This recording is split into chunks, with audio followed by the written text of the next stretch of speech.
commencer cette homélie d'abord par une action de grâce pour les ordinations sacerdotales qui ont eu lieu hier dans la cathédrale Saint-Jean. 4 jeunes hommes ont été ordonnés prêtres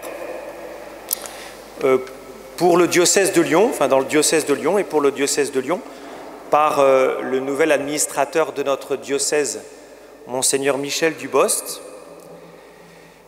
Et c'est une action de grâce un peu particulière ici parce que l'un d'entre eux, Armel, est le fils d'Anne-Cécile et Marc Bouchacourt, qui sont paroissiens.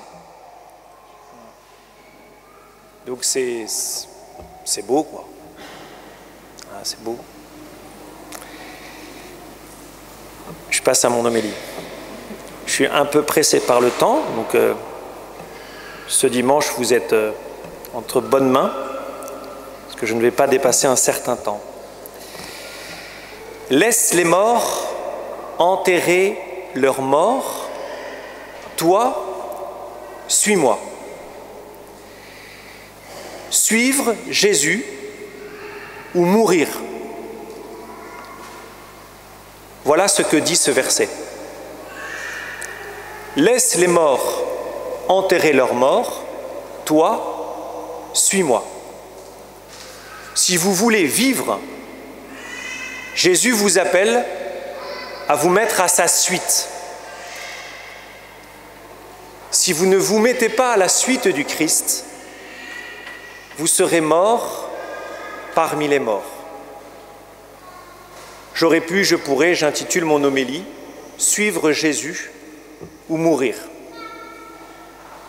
Suivre Jésus ou mourir. Peut-être que certains parmi vous ici, la rencontre du Christ, d'être touché par la grâce du ressuscité, vous a fait passer de la mort à la vie. Vous avez pu vous-même faire cette expérience, peut-être dans votre chair, peut-être dans votre psychisme, dans votre âme, que le Christ fait passer de la mort à la vie.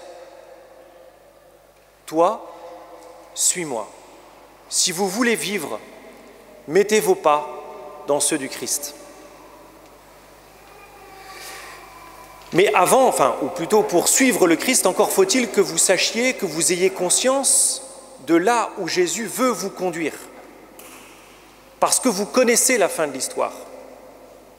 Parce que l'Évangile dit le but. Et le but, le voici. Mourir. Si vous avez fait attention à ce que j'ai dit, ça peut peut-être vous surprendre. Voilà un paradoxe dont la foi chrétienne raffole. Si vous ne voulez pas être mort, suivez le Christ, et si vous suivez le Christ, vous mourrez. Bizarre, non? Peut-être que mourir pour Jésus, ça consiste à donner librement sa vie. Peut-être que la mort du monde, ce n'est pas posséder sa vie, et donc on ne peut pas la donner. Si Jésus vous libère, c'est pour que vous possédiez votre vie. Et si vous possédez votre vie, vous pourrez la donner. C'est incroyable. Jésus ne vous appelle pas à être libre pour vous-même. Jésus vous appelle à être libre pour donner votre vie. La liberté consiste à posséder sa vie non pour soi-même, mais pour la donner. Voilà le but de votre existence. Et c'est pour cela que l'évangile que vous avez entendu commence par cette phrase un peu étonnante où il est dit que Jésus va vers Jérusalem, où il va être enlevé vers le ciel. Enlevé vers le ciel. Qu'est-ce que ça signifie? C'est quoi cet enlèvement vers le ciel? Vous le savez bien, c'est la passion. Cela signifie que la mort du Christ, librement acceptée, librement vécue, est un enlèvement vers le ciel, c'est-à-dire l'aboutissement de toute une vie. Si Jésus vous appelle à le suivre, c'est pour devenir libre, pour que de cette liberté, vous puissiez donner votre vie. La vraie vie consiste à donner librement sa vie. Voilà la vraie vie. La mort consiste à se laisser vivre, à ne jamais acquérir cette liberté qui vous permet de posséder votre vie.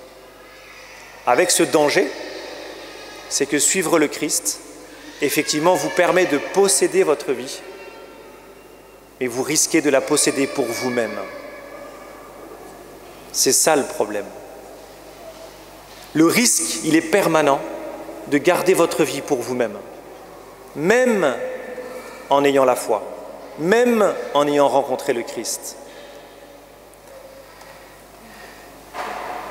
Le monde vous dit « amasse, possède, récupère, accumule ». Il vous dit « plus tu possèdes, plus tu es heureux, plus tu possèdes de biens, de voitures, de maisons, plus tu es comblé, plus tu possèdes d'amis, plus les gens t'aiment ». C'est faux. La vraie liberté consiste à amasser, certes, peut-être, mais pour donner, toujours. Pour donner. Les 3 liens qui vous empêchent de donner, vous les avez entendus dans l'Évangile, ce sont les 3 rencontres que le Christ fait. Le premier lien, ce sont les biens matériels. Le deuxième lien, c'est la reconnaissance des autres. Et le troisième lien, c'est le passé. Les biens matériels peuvent vous enfermer. La recherche de la reconnaissance vis-à-vis des autres peut vous enfermer. Et le passé peut vous enfermer. La réponse, c'est la pauvreté, l'obéissance et la chasteté. La pauvreté qui vous rend libre par rapport aux biens matériels, l'obéissance qui vous rend libre par rapport à votre passé parce que vous mettez votre vie au service de Dieu, c'est l'obéissance à Dieu, et la chasteté qui vous rend libre par rapport à la pression des autres, par rapport au regard des autres. Parce que la chasteté vous libère de cette possession, de vouloir posséder les autres, ou à l'inverse, d'être possédé par les autres. Voilà, frères et sœurs, tout commence avec votre désir. Voulez-vous suivre Jésus? Voulez-vous vraiment vivre? Dans l'Eucharistie que vous allez vivre, que nous vivons aujourd'hui, actuellement, vous allez pouvoir offrir votre existence, offrir ce que vous possédez. Comme Élisée qui offre ses bœufs et sa charrue.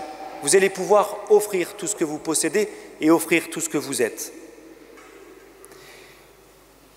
Avez-vous soif de vivre? En cette période de canicule, j'imagine que le mot « soif » a une résonance particulière et donc vous voyez ce dont je veux parler. Là, vous avez soif peut-être, vous avez chaud, vous vous dites « tiens, j'irai bien boire un coup ».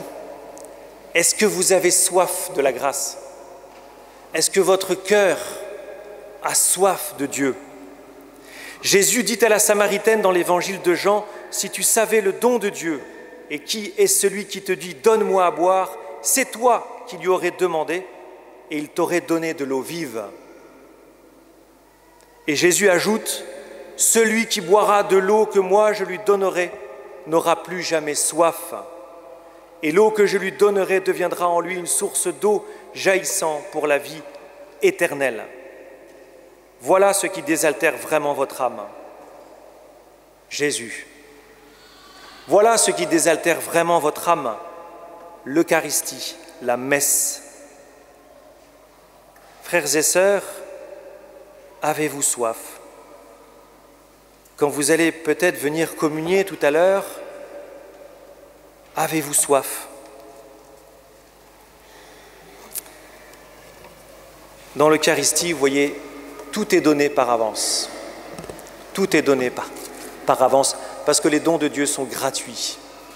Cette pauvreté, cette chasteté, cette obéissance, elles vous sont données dans l'Eucharistie, avant même que vous ayez fait quoi que ce soit, avant même que vous ayez choisi de faire tel ou tel pas. Tout vous est donné. Ce qui est à Dieu vous est donné dans l'Eucharistie. Accueillez-le. Accueillez-le. Et remettez toute votre existence, tout ce que vous possédez au Seigneur.